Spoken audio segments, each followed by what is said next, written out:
हम जैसे जैसे विकसित होते जा रहे हैं और विकास की ऊंचाइयां छूने लगे हैं, नए नए रिकॉर्ड बनाने लगे हैं, वैसे वैसे लगातार समाज में अस्थिरता भी फैल रही है। जिस समाज को सुंदर बनाने के लिए, बेहतर बनाने के लिए, सुखी बनाने के लिए सारी कोशिश की जा रही थी, अभी भी जारी है वह कोशिश। उस कोशिश में ये जो साइड इफ़ेक्ट है, जैसे कोरोना का साइड इफ़ेक्ट में बहुत सारे नुकसान आए हैं, लगभग वैसे ही। और नतीजा ये है कि जिन बच्चों के बारे में हम कहते हैं कि तुम ही भविष्य हो मेरे भारत विशाल के, इस देश को रखना मेरे बच्चे संभाल के, जिन बच्चों के बारे में कहा जाता है कि child is a father of man, जिनके बारे में कहा जा सकता है कि वही भविष्य हैं जिनको कि परिवार को ही नहीं पूरे मुल्क को, पूरी दुनिया को देखना समझना है, उन बच्चों में आत्महत्या की प्रवृत्ति बढ़ रही है। और पिछले 3 साल के आंकड़े देखें तो दिल दहलाने वाले हैं। 24,000 से ज़्यादा बच्चे आत्महत्या कर चुके हैं। ये रिकॉर्ड में है। जो ऑफ द रिकॉर्ड है वो कितना होगा पता नहीं। ऐसा क्यों हो रहा है? दूरदर्शन की ओर से हमेशा यह कोशिश होती रहती है एग्ज़ाम के समय या इस तरह के जब मुश्किलें आती हैं, इस तरह खबरें जब आती हैं तो उस पर बात की जाए, लोगों को समझाया जाए, गार्जियंस को भी, दर्शकों को यह बताया जाए कैसे बच्चों पर ध्यान रखना है, कैसे बच्चों को वो करना है। तो इन तमाम स्थितियों में बच्चे जो हमारी पूंजी हैं, जो हमारे भविष्य हैं, उन बच्चों को कैसे संरक्षित बनाया जाए ताकि वो डिप्रेशन में, अवसाद में नहीं जाए, ताकि वो आत्महत्या की ओर अग्रसर नहीं हो। और इन दोनों के पीछे जो कारण हैं जिनकी वजह से यह परिस्थिति पैदा होती है वो क्या है, आज इसी मुद्दे पर हम बात करेंगे बीच बहस में। हमारे साथ बात करने के लिए हैं डॉक्टर अमोल रंजन, जो रिनपास में प्रोफेसर हैं मनोविज्ञान के। स्वागत है आपका। नमस्कार सर। हमारे साथ हैं एम.के. सिन्हा जी, जो DAV में प्राचार्य हैं। स्वागत है आपका भी। नमस्ते सर। और हमारे साथ हैं डॉक्टर मुंडा, जो CIP में प्रोफेसर हैं मनोचिकित्सा के। आप तीनों का स्वागत है। धन्यवाद। और यह जो ज्वलंत मुद्दा है, उस मुद्दे पर हम आप लोगों की राय चाहेंगे। हमारे पास जो डाटा फिगर है वो भी मैं रखूँगा। तो डॉक्टर अमोल रंजन जी, आपसे मैं आरंभ करता हूँ कि ये जो बच्चों में आत्महत्या की प्रवृत्ति बढ़ी है, जो 3 साल के आंकड़े आए हैं उसमें रेशियो भी दिया गया है, कैसे किस अनुपात में बढ़ा है वो भी मैं बताऊँगा। आप क्या कारण मानते हैं? टीनएजर्स में आत्महत्या जो है कि एक जो मुख्य कारण रहा है, शुरू से इस पर बहुत सारी स्टडीज़ भी हुई हैं। ये देखा गया कि ऐसा परिवर्तन का समय होता है बच्चों के डेवलपमेंट का, जिसमें बहुत सारी चीज़ों से उनको एडजस्ट करना पड़ता है। जैसे कि शैक्षणिक कहाँ पर पढ़ रहे हैं, किस परिवेश में पढ़ रहे हैं, पारिवारिक स्थिति उस समय की क्या है, समाज में उनसे क्या उम्मीद किया जा रहा है, उनको क्या अपॉर्चुनिटीज़ मिल रही। तो बहुत सारे ऐसे बच्चे होते हैं जिनका परिवार में कुछ समस्या है, उसको लोग नहीं समझ पा रहे हैं, उनको सपोर्ट नहीं दे पा रहे हैं। स्कूल में कुछ समस्या है, उनके गार्जियंस उनको बहुत सो कॉल जो एडवांस स्कूल में भेज देते हैं, और उनको अगर गाइडेंस प्रॉपर नहीं मिलता तो ऐसे भी बच्चों को परेशानी होती है। प्लस पीयर ग्रुप एक इन लोगों का होता है, जिसमें उस एज के बच्चों की आदत होती है, 12, 14, 15 साल के बच्चे के अपने यार दोस्तों के साथ ज़्यादा समय गुजारते हैं।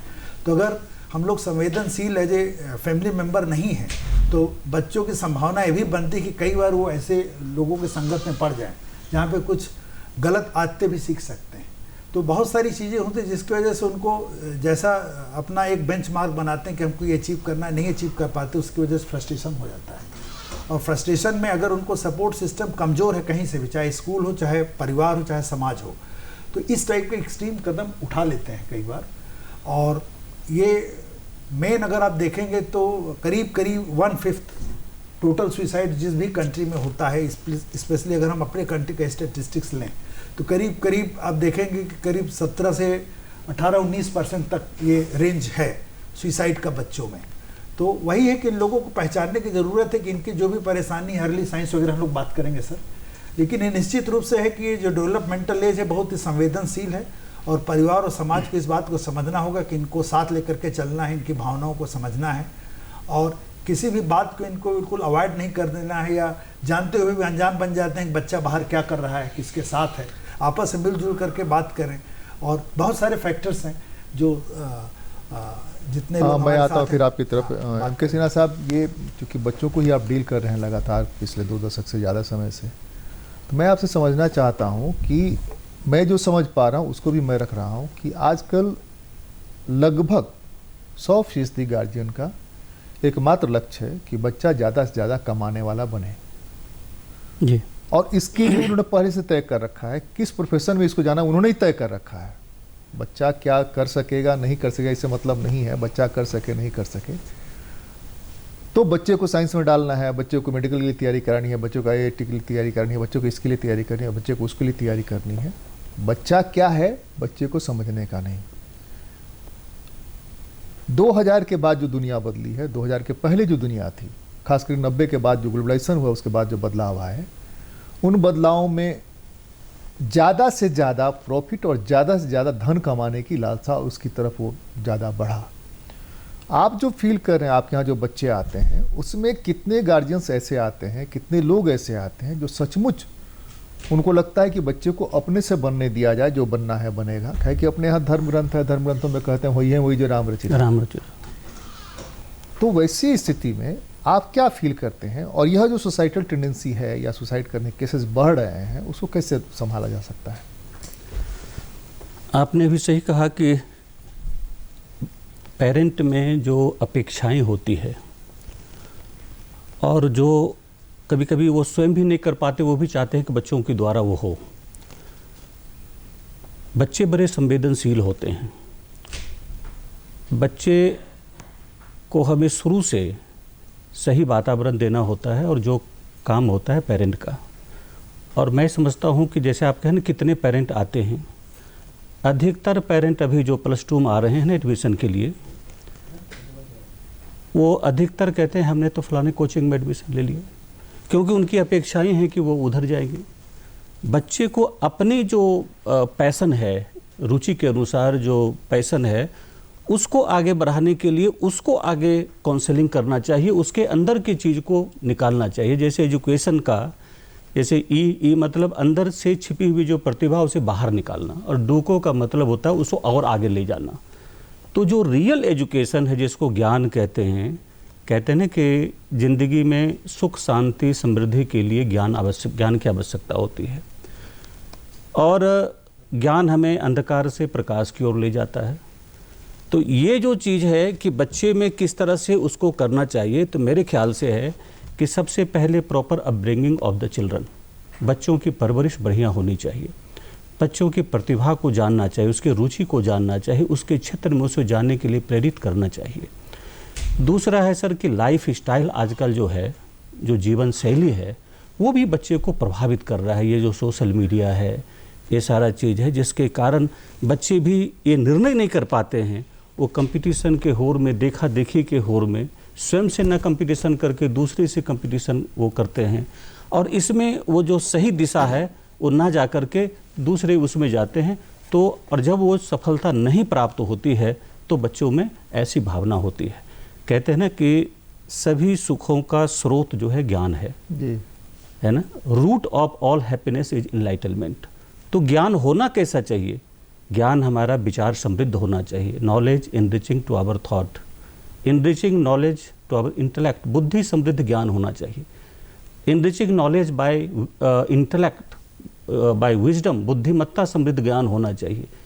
Knowledge enriching by our experience, अनुभव समृद्ध ज्ञान होना चाहिए। इनरिचिंग नॉलेज बाय वैल्यूज, संस्कार समृद्ध ज्ञान होना चाहिए। तो कहीं न कहीं सर ये जो 5 हमने कहा कि विचार समृद्ध होना चाहिए, बुद्धि समृद्ध होना चाहिए, बुद्धिमत्ता समृद्ध होना चाहिए, अनुभव समृद्ध होना चाहिए और संस्कार समृद्ध होना चाहिए। इसमें हम सब का रोल है, पेरेंट का भी, टीचर्स का भी और बच्चे को भी। और बच्चे को मेरे समझ से उसको खुल कर करके आगे उसको स्वतंत्र होकर करके अपने क्षेत्र को चुनने देने अगर करें तो निश्चित रूप से वो सफलता होगी और इसके रेट में कमी आएगी। हाँ डॉक्टर मुंडा, ये थोड़ा सा हम लोग झारखंड पर फोकस करें जी, क्योंकि हमारा जो रेंज है उसमें झारखंड में फोकस से थोड़ा ज़्यादा हमको सुविधा होगी। आपके यहाँ इस तरह के जो बच्चे आते हैं डिप्रेशन के शिकार, या गार्जियंस फ़ोन पर आपसे बात करते हैं, या आपका जो अपना अनुभव रहा है इस क्षेत्र के बारे में, वो अनुभव क्या है? इसलिए कि मैं जो देख पा रहा हूँ, ये कोरोना काल के 1.5 साल को अगर जोड़ दिया जाए तो इसने तो और दुनिया बिगाड़ी है। इसलिए कि आपको ऑनलाइन क्लासेस के लिए मस्ट है कि बच्चे को फ़ोन देना, या फ़ोन स्मार्टफोन ही होना चाहिए। स्मार्टफोन में कितने विंडोज़ हैं पता नहीं, चारों लोग बैठे हुए उसका वो कर सकते हैं कि नहीं, लेकिन कितने विंडोज शायद कोई जानता, जो बनाने वाला हो वही जानता कितने विंडोज है, कहाँ वो कब चला जाएगा ये भी ठिकाना नहीं है। वो मस्ट है। इन 1.5 सालों में स्थितियाँ और भयावह हुई हैं, जो आंकड़े हैं वो भी बता रहे हैं कि इन 1.5 सालों में और स्थिति बदली है। तो आपका अनुभव क्या रहा है और आप इसके बारे में क्या सोचते हैं? जी धन्यवाद सवाल के लिए। झारखंड की जब हम बात करते हैं तो हमारे संस्थान में पहले भी आते थे केसेस, लेकिन इस महामारी के बाद कुछ ज़्यादा समस्याएं आ रही हैं। अब बच्चों की समस्याएं किस तरह की आ रही इसको समझने में थोड़ा पूरी तरह समझने में वक्त लगेगा, लेकिन जो अभी तक समझ में आता है उससे एक चीज़ तो पता चलती है कि बच्चों का जो एक लाइफ स्टाइल है, जीवन, वो चेंज हुआ है। बच्चों के परिवार के साथ अपने परिवार के संबंध, बच्चों के अपने साथियों के साथ संबंध और बच्चों के पूरे समाज के साथ संबंध का जो एक इंटरफेस है वो अब टेक्नोलॉजी हो गया है। तो एक ये जो मानवीय पहलू होता था हमारे समाज में, संबंधों का जो आधार होता था, वो कहीं ना कहीं बदल करके एक चीज़ तो सामने आ रही है कि ये अब टेक्नोलॉजी हो गया है, सोशल मीडिया हो गया है। संवादहीनता बहुत ज़्यादा हो गई है। कुछ बच्चे हमारे पास ऐसे आते हैं जिनमें ये पता चलता है कि बच्चों से माता पिता ने कई कई हफ्तों तक बातें नहीं की है। तो इस तरह की समस्याएं होती है। मैं एक तो थोड़ा सा हस्तक्षेप करना चाहूँगा, आप विस्तार करिए उसका। एक तो जो दुनिया बदली है, स्त्री पुरुष दोनों काम करने लगे, यानी पति पत्नी दोनों काम करने। घर में लगभग सब लोग खोजता है काम मिल जाए, इसलिए काम होगा तो जो डिमांड बढ़े हैं उनकी पूर्ति के लिए भी ज़रूरी है, और जो भौतिक सुख सुविधाएं ज़्यादा से ज़्यादा जुटाने का है उसके लिए भी वो है। तो फुर्सत नहीं है किसी को, दफ्तर से, दुकान से, इससे, इसलिए भी बच्चों में ये गैप हुआ। पहले दुकानों का टाइम भी लिमिट था, वहाँ से आ जाते थे। नौकरी का टाइम तो लिमिट था ही, सरकारी हो या प्राइवेट हो, शाम तक हो जाता, घर लोग आ जाते थे। यह भी एक प्रभाव डाल रहा है क्या? जी, जैसे मैं कहूँ, परिवार में जब संवाद नहीं हो रहा है तो कहीं ना कहीं जो इमोशनल एक नीड है किसी भी इंसान का, वो इमोशनल नीड जो है वो रिप्लेस हो करके भौतिक नीड की तरफ या मटेरियल नीड की तरफ चला गया है। अब बच्चों को खुश करना है तो माता पिता उनको मोबाइल दे दे, उनको लैपटॉप दे दे, उनकी जो भी इच्छाएं उनकी पूर्ति कर दे। ये जो उनका भावनात्मक एक जो उनका सहयोग है या उनकी ज़रूरत है, उसको पूरा करने की चेष्टा नहीं हो पा रही है, या समय नहीं है लोगों के पास, हम ये कह सकते हैं। ऐसा मैं अभिभावकों को दोष नहीं देना चाहूँगा कि ये इस तरह से जानबूझ करके कुछ हो रहा है। ये समय का एक प्रभाव है कि इस समय इस तरह की बातें नहीं हो पा रही है। तीसरा एक और जो महत्वपूर्ण कारण है, जैसे अभी प्रिंसिपल सर ने बताया कि ज्ञान के बारे में जो बताया, ज्ञान अब एक अंतिम आउटकम नहीं रह गया है। शिक्षा का जो एक अंतिम पड़ाव जो हो जाता है वो ज्ञान हासिल करना नहीं रह गया। ज्ञान से धन अर्जित करना, ज्ञान से स्टेटस अर्जित करना, ये बिल्कुल एक ये हो गया है।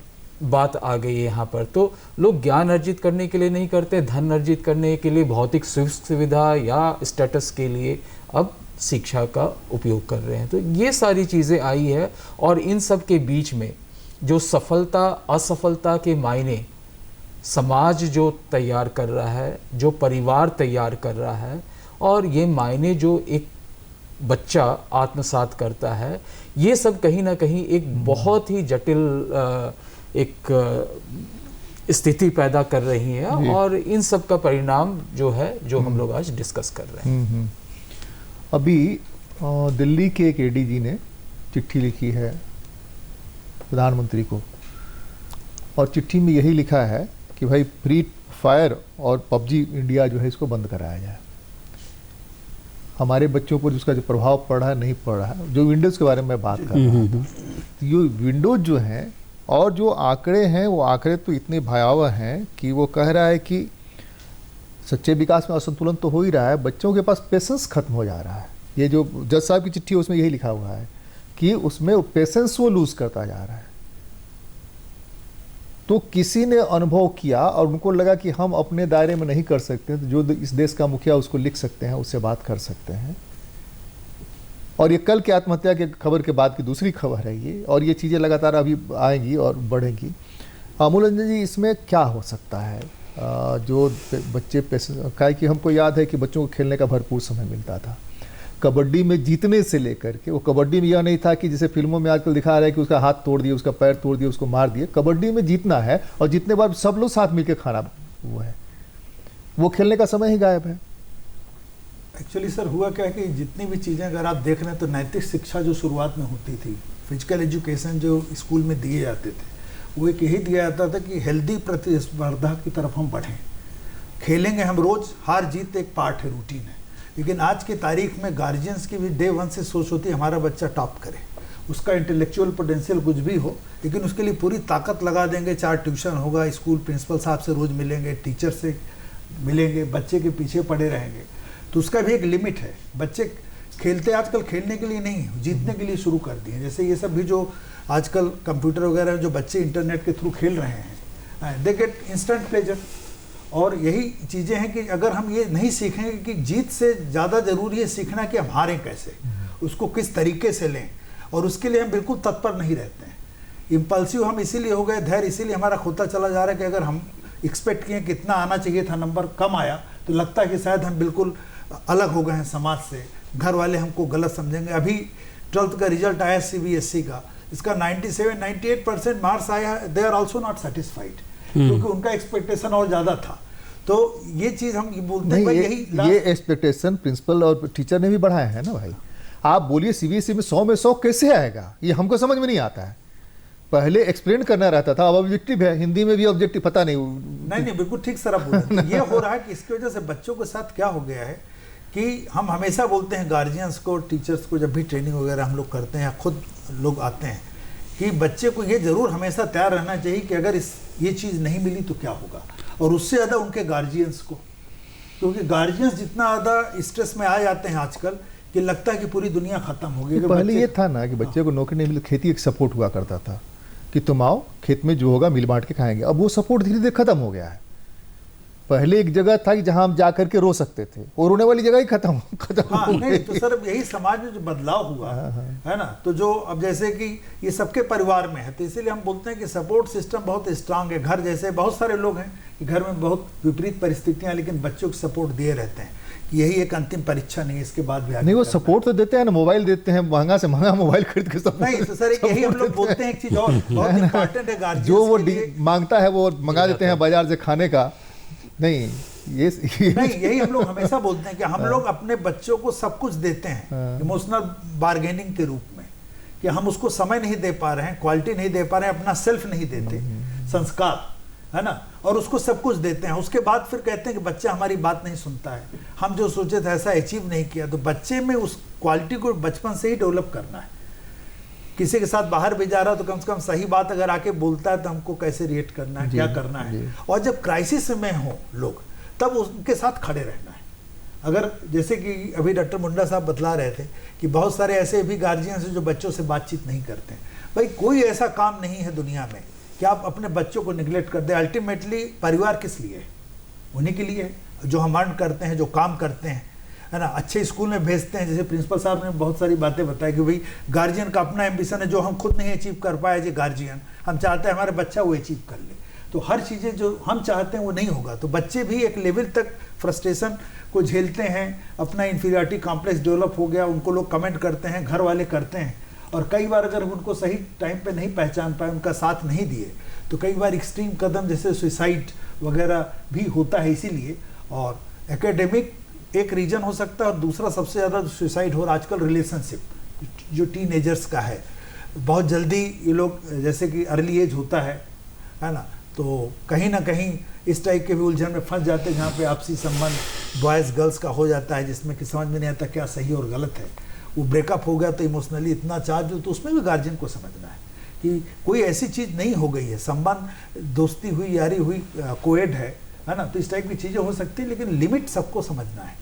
तो यही सब है मेन 2 कारण जो पूरे दुनिया में है सुसाइड का, यही है कि एकेडमिक कारण है और एक रिलेशनशिप इशू है, और बाकी दूसरे छोटे छोटे इशू सब्सटेंस एब्यूज वगैरह भी हो सकता है, कहीं कहीं पर रेयर है, कुछ इम्पल्सिव बच्चे होते हैं उनको कुछ दूसरे कारण है ना, जिसकी वजह से भी डिप्रेशन में जा सकते हैं, जैसे कि सब्सटेंस एब्यूज है या लगातार वो चीज़ अचीव नहीं की है, तो ये सब है। नहीं, कोरोना काल में तो आया कि मोबाइल नहीं मिला इसलिए सुसाइड कर लिया। हाँ, तो सर बेसिकली अब उनको ये लग रहा है कि यही एक माध्यम बचा है जिसकी वजह से वो पढ़ाई कर सकते हैं, और उस पढ़ाई के साथ साथ ज़्यादातर बच्चों में बचपना है, तो लोगों ने इसमें कुछ कुछ और भी चीज़ों को एंजॉय करना शुरू किया, और कई बार गार्जियंस भी बहुत ज़्यादा संवेदनशील हो गए हैं, कुछ भी बच्चा करता है तो उनको शक की निगाह से देखते हैं। अल्टीमेटली हमारा बच्चा, तो हमको तो उस पर ट्रस्ट करना होगा, हमको उसको समझाना होगा। हम खुद मोबाइल पे लगे हैं और उम्मीद करते हैं कि हमारा बच्चा मोबाइल से दूर रहे, हम खुद पूरे टाइम उसमें बिजी हैं इंटरनेट के सामने, और बच्चे को हमेशा मना करेंगे तो कहीं ना कहीं उसको भी एक फीलिंग होता है कि जो हमको कहा जा रहा है वो शायद सच नहीं है। नहीं डॉक्टर साहब, देखिए समाज में एक दोहरापन शुरू से रहा है। वही चीज़ हम फिल्में देखते हैं तो फिल्मों में सबसे ज़्यादा फिल्में चलती हैं प्रेम वाली हैं, तो वहाँ प्रेम हमको बहुत अच्छा लगता है, लेकिन जब अपने घर में होता है तो परेशानी शुरू हो जाती है। तो वहाँ उसको संभाला कैसे जाए, नियंत्रण कैसे किया, सवाल ये है। सर देखिए, टीन एज एक ऐसा एज है कि अपने आप हार्मोनल चेंजेस होते हैं, डेवलपमेंट होता है, उस समय बच्चे का अपना पढ़ाई में रहेगा ध्यान या तो अपने ऊपर रहेगा, और वो सारी चीज़ें करते हैं, चाहे एकेडमिक्स में अच्छा करें तब भी उम्मीद करते हैं सब लोग हमको रिकॉग्नाइज करें, हाइट अच्छी नहीं, ये प्रवृत्ति ही है। हाँ, प्रवृत्ति शुरू से मैंने हमको तो लगता है कि हर जीव में यह प्रवृत्ति है अपने को शो करने का। हाँ, तो सर गार्जियंस को भी समझना है कि कहीं ना कहीं हम भी उस दौर से गुजरे हैं, हमारे साथ भी बदलाव हुआ था। अगर आज बच्चे में कुछ हो रहा तो उसको सहयोग से, प्यार से उसके साथ बैठ करके इस विषय को निराकरण करें। कई बार हम उसके बारे में बात नहीं करना चाहते हैं, बच्चे से नहीं बात करेंगे, उस विषय में बात नहीं करेंगे तो बच्चा कहाँ जाएगा। बिल्कुल।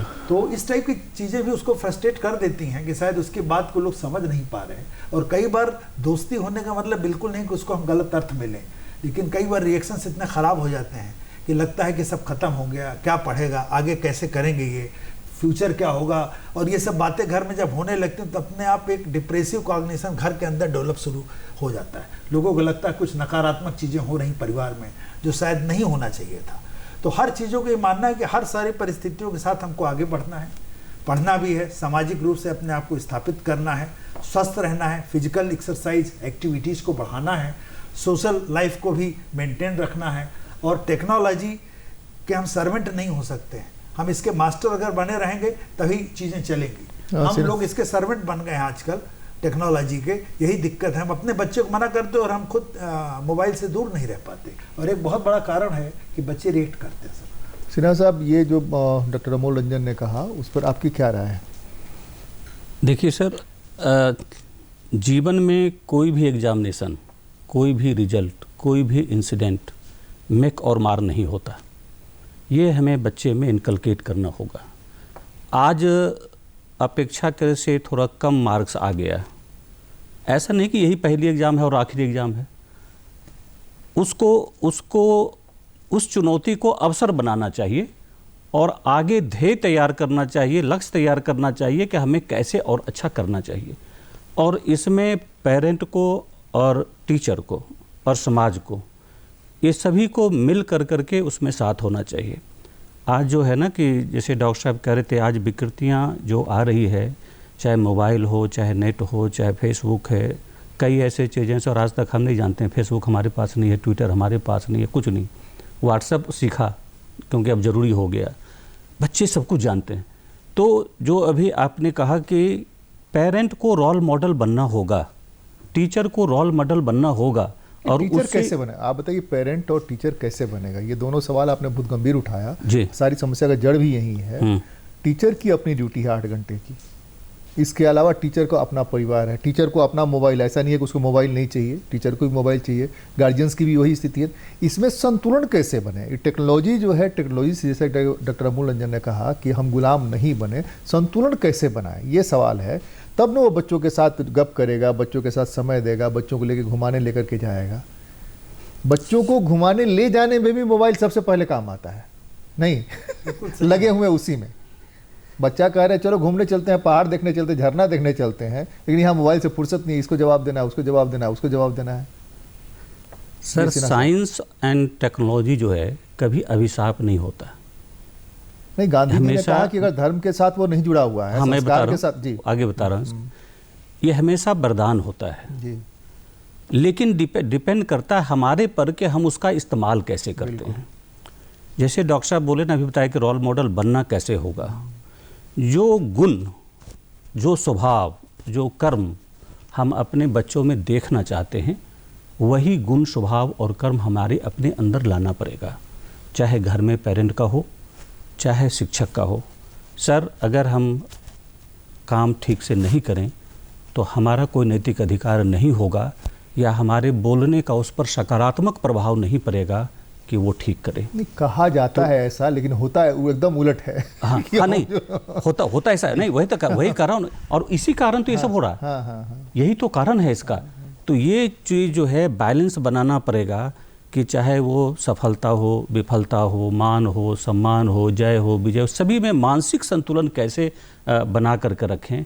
कि देखिए, टीचर को अभी भी हम लोग सोचते हैं, जब पढ़ते थे, उन टीचर के जैसा बनना है, क्योंकि उनके चलने का तरीका, उनके खाली पढ़ने से नहीं होता है सर, बोलने का तरीका, कुछ क्वेश्चन पूछे तो कैसे रिएक्ट करते हैं, कैसे रिस्पॉन्स करते हैं, कैसे जवाब देते हैं, कैसे डील करते हैं, ये तरीका। और ये जो स्वभाव होता है, ये हमारे से सीखते हैं बच्चे, हम हर बात पर रिएक्ट हों, ठीक है ना सर। तो उस बच्चे में भी आता है, चलो क्या पूछना जी, ठीक है जी। तो कहने का मतलब ये नहीं कि हम सब एक जैसे हो जाते हैं, नहीं, तो हम लोगों में भी उस तरह का वो करना पड़ेगा, ताकि बच्चे हमारे व्यवहार से, हमारे स्वभाव से, हमारे आचार से वो भी सीखते हैं। और ये जो सभी चीज़ के, जो आप जिस चीज़ पर हम लोग चर्चा कर रहे हैं, उस चीज़ के जड़ में जो ये है कि लोग जैसा देखता है वैसे बनने की कोशिश करता है, जैसा पढ़ता है वैसा बनने की कोशिश करता है, जैसा सुनता है, सुनने का, बोलने का, पढ़ने का, उसके चरित्र पर, उसके व्यक्तित्व पर प्रभाव पड़ता है। तो हम सब का, मैं आपको उदाहरण बताऊं, एक बार क्लास 3 के बच्चे, उसने एक दूसरे बच्चे को गाली दिया। मैंने बच्चे को बुलाया और पूछा, ये शब्द सीखा कहाँ से? किसी किताब में नहीं है, किसी टीचर ने नहीं कहा। नहीं सर। कहीं लिखा हुआ स्कूल में? नहीं। घर में लिखा हुआ? नहीं। कहाँ से सीखा? तो मेरे अंकल बोल रहे थे दूसरे को घर में। तो ये कहने का ये है सर कि हमें देखना होगा कि बच्चे हमारे हैं तो हम कैसे उसके साथ करें, और यही सिखाने का एक तरीका है। सिर्फ स्कूल में नहीं सीखता है, संस्कार जो होता है सर शुरू में पहले घर से होता है। माँ पहले शिक्षिका होती है। कहानी याद है, अभी भी याद है, जो पढ़ाई भी जाती थी, वो कंबल जो फाड़ देता है, अपना क्या आधा आधा दे देता है कंबल, जी जी, है ना। तो वो तो वही संस्कार से सीखा ना। हाँ। जो सीखा वो तो घर से ही सीखा। जी हाँ, जी हाँ। मम्मी पापा ऐसा कर रहे हैं तो हम भी ऐसा करेंगे, इसलिए आपके लिए बचा के रख लिया ये कंबल। मुंडा जी जी, जो चर्चा चल रही है वाकई में, अगर इस आप पे थोड़ा अनुभव बताइए हाँ, अपना। मैं जैसे अनुभव बताना शेयर करना चाहता हूँ। संबंधों की जहाँ तक बात आती है, अभी जैसे डॉक्टर अमूल रंजन सिंह ने बताया कि बच्चे इस समय कहीं ना कहीं एक्सपेरिमेंट करते हैं अपने साथ, अपने वातावरण के साथ किस तरह से जुड़ना है। और जो बच्चे सीखते हैं स्कूल के द्वारा, माता पिता के द्वारा जो डायरेक्टली सिखाया जाता है वो तो है, उससे ज़्यादा बच्चे इनडायरेक्टली, पैसिवली अपने आसपास घट रही घटनाओं से या माँ बाप से सबको देख करके सीखते हैं, जाहिर सी बात है। अब मैं बता रहा हूँ कि बच्चे घर में जो ऑब्ज़र्व करते हैं, माता पिता या घर के अन्य सदस्य हैं, उनके बीच का संबंध जो होता है वो कंट्रोल का होता है। परस्पर सहयोग के बजाय कैसे कोई एक रिलेशनशिप में दूसरे पर हावी हो, कंट्रोल करे, ये सारी चीज़ें बच्चे अपने घर पे देखता है, समाज में देखता है, पड़ोस में देखता है। डिफरेंस ऑफ ओपिनियन आज कोई सही तरीके से संभाल नहीं पाता है। वो देखता है कि डिफरेंस ऑफ ओपिनियन जहाँ पर है वहाँ पर आपको हावी होकर अपने आप को, अपने ओपिनियन को वहाँ पर डालना है। तो ये सब चीज़ें जब बच्चा अपना एक्सपेरिमेंट करता है संबंधों में, हमारे पास जैसे इस तरह के बच्चे आते हैं कि कुछ अफेयर है, अफेयर में बात ये होता है कि वो मेरा बात नहीं सुन रहा है, वो मेरा बात नहीं सुनता, इस तरह की बात आती है। तो कहीं ना कहीं वो समझ वाली चीज़ कहाँ से बच्चों में आई कि मुझे किसी भी रिलेशनशिप में हावी होना है, हमको अपनी बात को मनवाना है। तो ये तो एक चीज़ है, ये हम हमेशा हम लोग इस चीज़ को देखते हैं कि कहीं ना कहीं संबंध में ये वाला चीज नहीं, वो तो कहीं फैमिली से में इसी सीखकर। वजह से तनाव भी, फैमिली में इसी वजह से तनाव आ रहे हैं। बिल्कुल, मैक्सिमम केसेस बिल्कुल। जो जाते हैं कोर्ट में वो केस इसी तरह केसेस जाते हैं। और इस तरह के तनाव की स्थिति बच्चों और अभिभावकों के साथ आते हैं। माँ बाप आते हैं कि बच्चा हमारा बात नहीं सुनता है, हम बच्चे को जो भी बात कहते हैं वो बच्चा करता नहीं है। अब रोल मॉडल बनने की बात आती है, मैं जानता हूं कि कहीं ना कहीं एक डिफरेंस है। रोल जो है फैमिली में हर किसी का निर्धारित होता है, इस चीज़ को बच्चों के साथ बैठ के समझने की ज़रूरत है। फैमिली में बच्चे का एक रोल निर्धारित है, फैमिली में पिता का एक रोल निर्धारित है, फैमिली में माता का रोल निर्धारित है। और ये जो रोल में कन्फ्यूजन जब पैदा हो जाता है, किसका क्या रोल है, और ये कहीं ना कहीं जो विरोधाभासी हमारी जो संदेश बच्चों तक जा रहा है, उसका भी एक देन है। हम करते कुछ है, बच्चों से अपेक्षा कुछ और करते हैं। तो ये रोल कंफ्यूजन फैमिली में चला आ रहा है। कोई अपना जिम्मेदारी, अपने रोल को सही तरीके से समझकर उसके अनुरूप नहीं बर्ताव कर रहा है, और अपेक्षा की जाती है कि बच्चे अपने रोल को समझे। बच्चा पिताजी जो कर रहा है वो जानता है, वो कि पिता के रूप में वो उनका रोल है। बच्चा ये जानता है कि पिता किसी कॉर्पोरेट ऑफिस में काम करते हैं, घर में आकर के भी घर को चलाने के लिए उनको घर में भी आके लैपटॉप में बैठकर काम करने की ज़रूरत है। बच्चा इस चीज़ को नहीं जानेगा, वो कंपेयर करेगा, जब पापा कर सकते तो मैं क्यों नहीं कर सकता हूँ।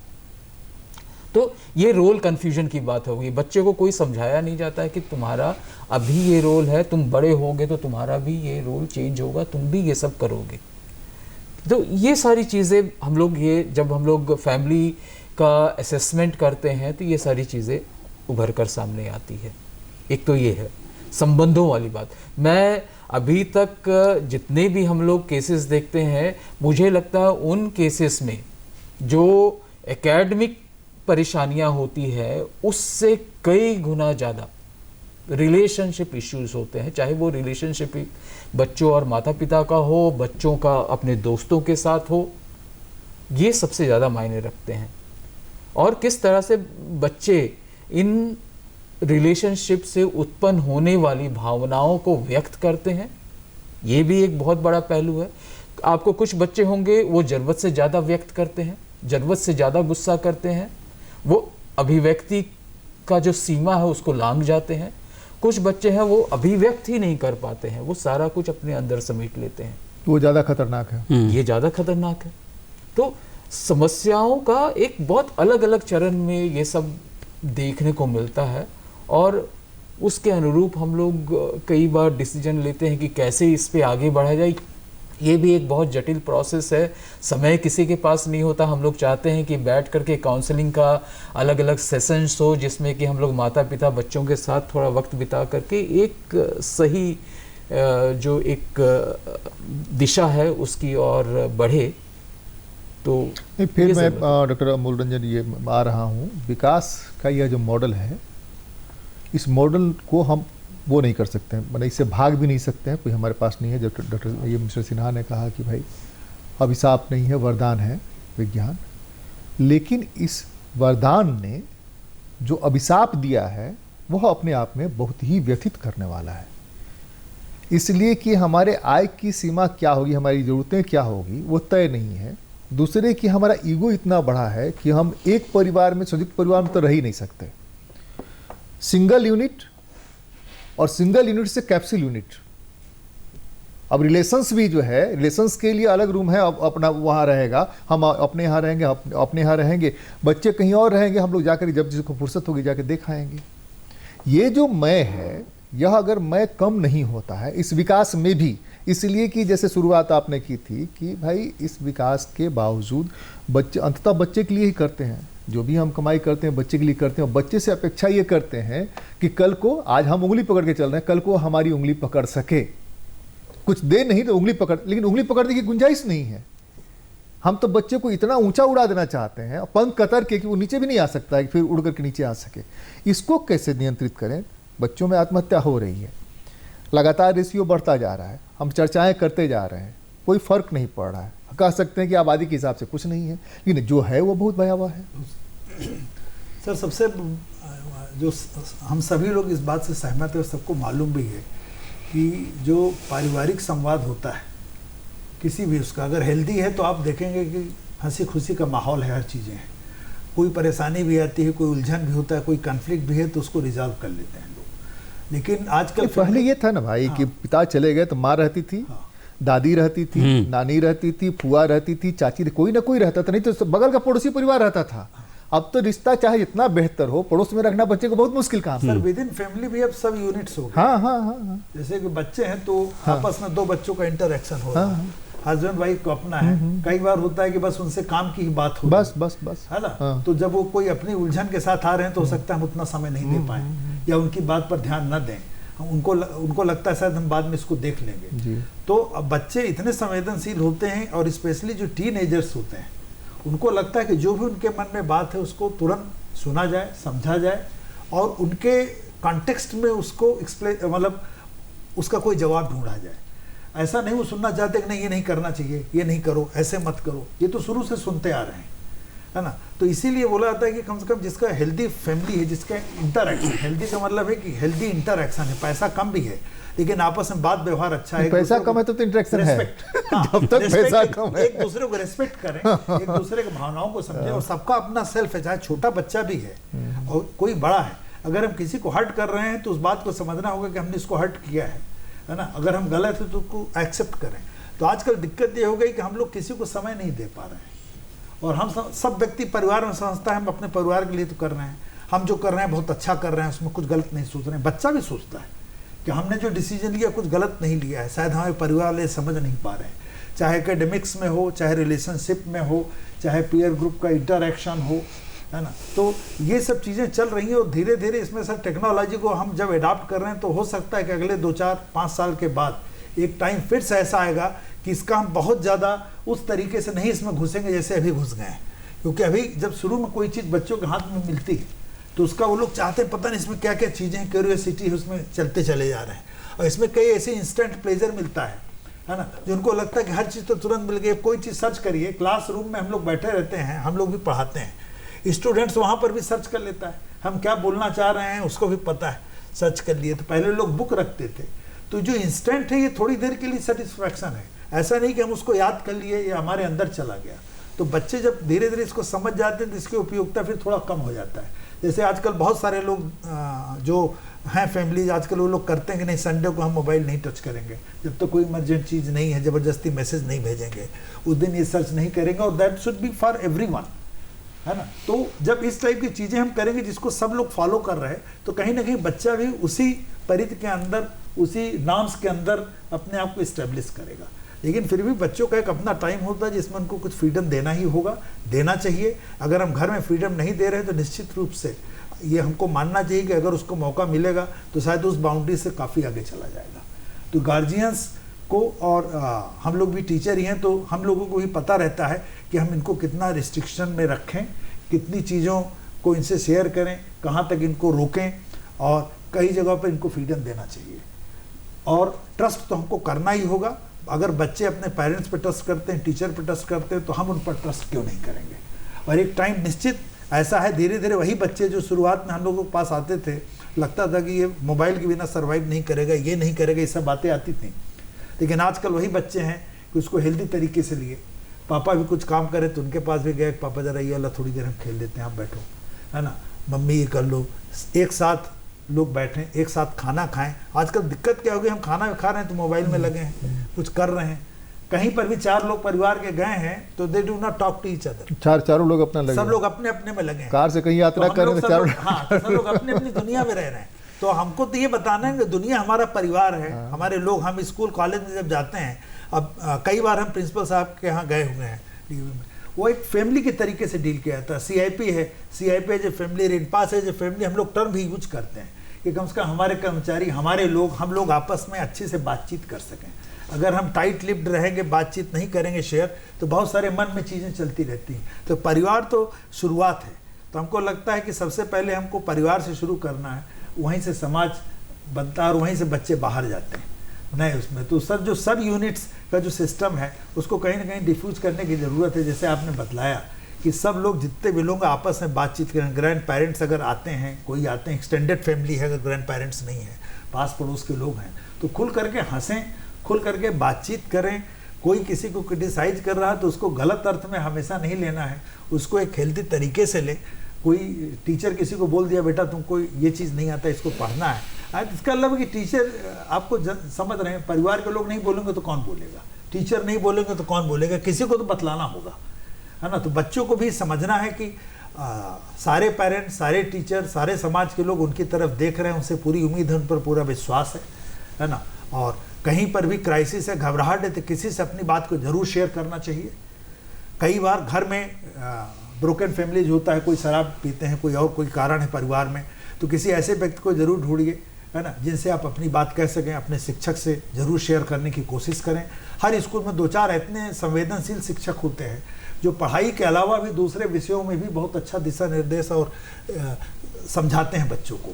और कई जगहों पे तो प्रिंसिपल स्पेशली इसीलिए टाइम ही फिक्स रखते हैं कि अगर दिक्कत है तो बच्चे चले जाएं। तो इस टाइप का माहौल को क्रिएट करना है और बहुत सारे लोग कर रहे हैं। आप जो बता रहे हो अपवाद है कि इस तरह के टीचर हैं, इस तरह के प्रिंसिपल हैं, हमने यहाँ प्रोग्राम में भी देखा है और बहुत सीरियस इश्यू पर देखा है। आप भी थे उस प्रोग्राम में, याद होगा आपको।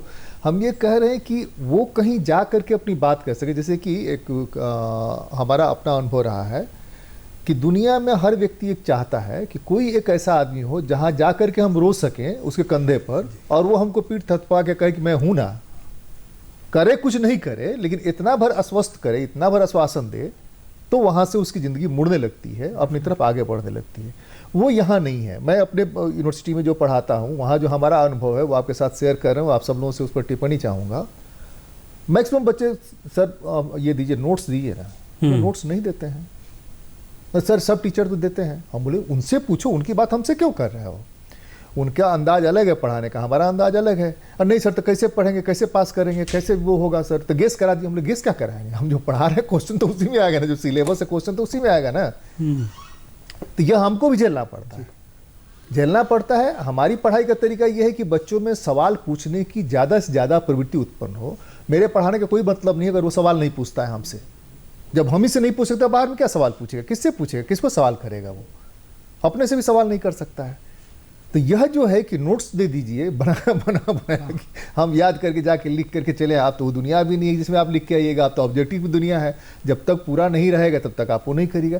दूसरे की विस्तार, और कल को आपको नौकरी में जानी है। पहले सब चीज़ें लोग थोड़ा बहुत पढ़ लेते थे, अब नई एजुकेशन पॉलिसी में कुछ चेंजेस आए हैं। प्रधानमंत्री ने 1-2 दिन पहले घोषणा की है, अब चीज़ें आने लगेंगी धरातल पर, उसमें परिवर्तन हो रहा है इसी अनुरूप।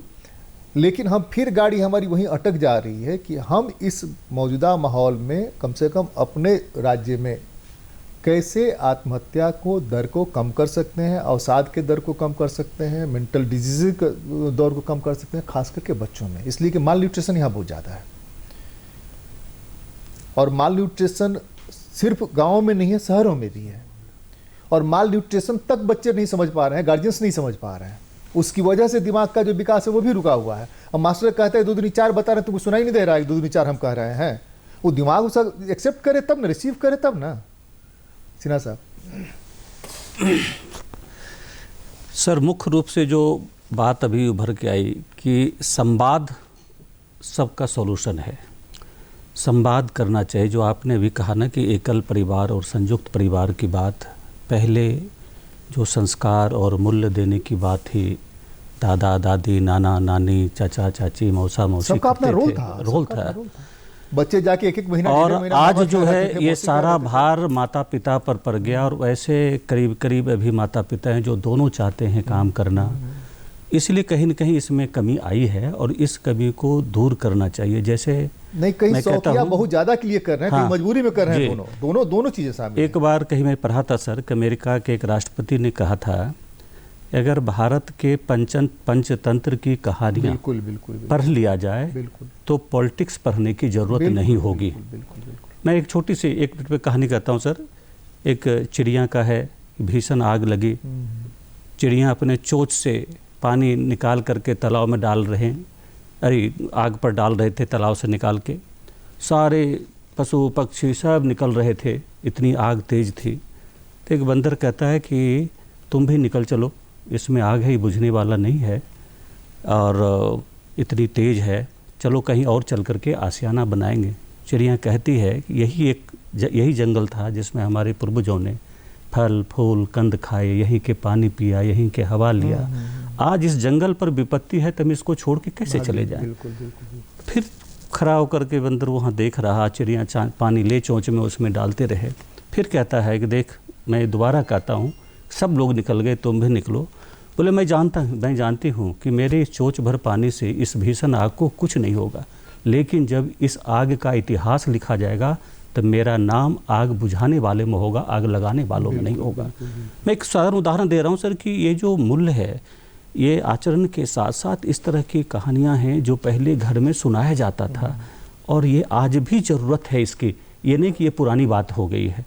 तो दोनों को, आधुनिक और जो पुरानी हमारी है, उस सभी को मिला कर करके हम बच्चों में ऐसा संस्कार डालें, ऐसा मूल्य डालें कि किसी भी परिस्थिति को वो झेलने के लिए तैयार हो, चाहे वो सुख हो, दुख हो, सफल हो, मान हो, सम्मान हो, किसी में भी वो अपने आप को तैयार करे। और यही हम सब का, चाहे वो समाज हो, चाहे टीचर हो, चाहे पेरेंट हो, हम सब का लक्ष्य है, और इसको हम चेक कर सकते हैं, रोक सकते हैं। जी डॉक्टर मुंडा जी, जो समस्याएं हैं किशोरों से जुड़ी हुई, मुझे लगता है अलग अलग लेवल में लोगों के जागरूक होने की ज़रूरत है। परिवार के लेवल में, स्कूल के लेवल में, समाज के लेवल में, ये सभी तरीके से पॉलिसी का जो निर्धारण होता है उसमें ज़रूरत है। एक हम थोड़ा सा ये जानना चाहते हैं, बच्चों को आयु वर्ग में भी बांट दे क्या? इसलिए कि सोसाइटी जो है वो सिर्फ टीनएजर ही नहीं कर रहे हैं, एडोलसेंस।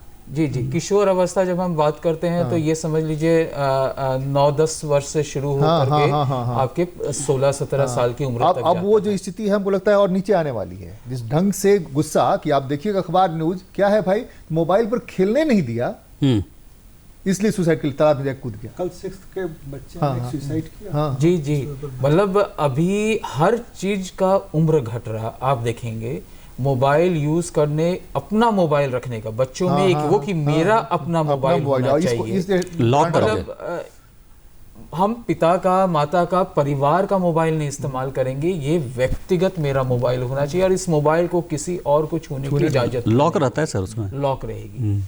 बच्चों में जिज्ञासा बहुत ज्यादा होता। बच्चे मोबाइल के ऑपरेशन को ऐसे सीख जाते हैं, कुछ बच्चे तो ऐसे भी जो माता पिता को सिखाते हैं। बिल्कुल बिल्कुल। हाँ, तो ये सारी चीजें हैं। तो मैं जब बोल रहा हूँ कि उम्र घट रहा है, तो आप सिर्फ मोबाइल तक ही नहीं है, बच्चों में एक्सप्लोर करने का उम्र नशा के लिए भी घट रहा है।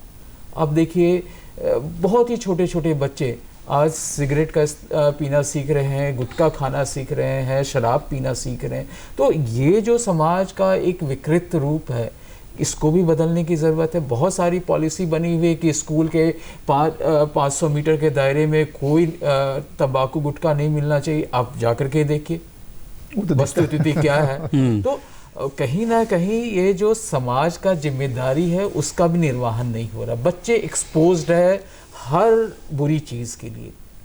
अब बच्चों को ये समझाना कि दुनिया में अच्छी चीज़ें भी हैं, बुरी चीज़ें भी हैं, आपको अच्छी चीज़ों को ग्रहण करना है, बुरी चीज़ें अच्छी नहीं है उनको त्याग करना है। ये चीज़ समझाने का काम सबका होता है। समझाने का तरीका भी अलग होना चाहिए। जैसे प्रिंसिपल साहब ने बहुत अच्छे तरीके से बताया, कहानियों के जरिए समझाने का काम हमारे देश में शुरू से होता आया है। तो कहीं ना कहीं वो एक परिवर्तन की ज़रूरत है। अब जिन बच्चों में समस्याएं हैं उन बच्चों को सहायता कैसे दी जाए। हमारे यहाँ हम जानते हैं, ये असल मुद्दा है कि उनको हेल्प कैसे मिले। हमारे यहाँ जो बच्चे या परिवार आते हैं, आप ये समझ लीजिए जो हकीकत में जो समस्याएं हैं उनका बहुत ही थोड़ा प्रतिशत हमारे पास पहुंचते हैं। अधिकतर लोग तो स्टिग्मा के चलते भी नहीं पहुंचते हैं कि वहां जाएंगे, अधिकतर लोग क्या स्टिग्मा के कारण नहीं पहुंचते हैं।